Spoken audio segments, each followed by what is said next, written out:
สวัสดีชาวมายาไอทีทุกท่านก็วันนี้นะครับก็ขออนุญาตพากย์เสียงนะครับก็วันนี้มี ASUS GeForce GTX 1070 มาอันบ็อกซ์ให้ชมกันนะครับก็เป็นการ์ดจอในรุ่นที่สูงในระดับหนึ่งนะครับก็เปิดกล่องออกมานะครับตัวนี้เป็น Aurora นะครับก็คือเป็นไฟ RGB นะครับด้านหน้าก็จะมีกล่องซ้อนเขียนว่า Strict นะครับก็เป็นกล่องสีดำนะครับโลโก้สีขาวแดงนะครับเปิดออกมาก็จะเจอโฟมหลายๆชั้นนะครับแล้วก็มีกล่องบันเดิลนะครับก็จะมีคู่มือมีQuick Setup ต่างๆนะครับแล้วก็มีตัวตีนตุ๊กแกให้2เส้นนะครับก็แถมมาให้แล้วกันเนี่ย2เส้นนี้นะครับแล้วก็มีคู่มือมีแผ่นไดเวอร์แต่แนะนำให้โหลดในเว็บนะครับ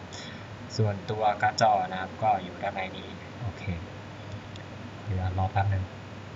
นะครับก็เมื่อเอาออกมาแล้วนะครับก็ตัวนี้จะเป็น 1070 ในตัวโมเดลที่สูงที่สุดนะครับสำหรับตัว Strix นะครับเป็น Aurora ด้วยรองรับ Aurora นะครับก็คือเป็นไฟล์ไม่ใช่เป็นไฟล์ของทาง ASUS ที่เป็น RGB นั่นเองนะครับตัวนี้ก็จะเป็นมีพัดลมด้านหน้านะครับ3ตัวขนาด80มิลลิเมตรนะครับเป็น Direct CU นะครับก็คือหน้าสัมผัสตัวซิงค์กับตัวชิปอยู่เดียวกันนะครับด้านหลังก็จะมีนะครับเป็นไฟ RGB ตรงโลโก้ ROG นะครับแล้วก็มีแบ็คเพลทเป็นอลูมิเนียมนะครับความหนาของตัวการ์ดก็คือ2สล็อตนะครับมีปลั๊กไฟเลี้ยง8พินนะครับหัวเดียวนะครับก็เพียงพอแล้วก็มีนะครับโลโก้ ROG นะครับ Republic of Gaming นะครับด้านหลังก็มี DVI นะครับ3พอร์ตนะครับมี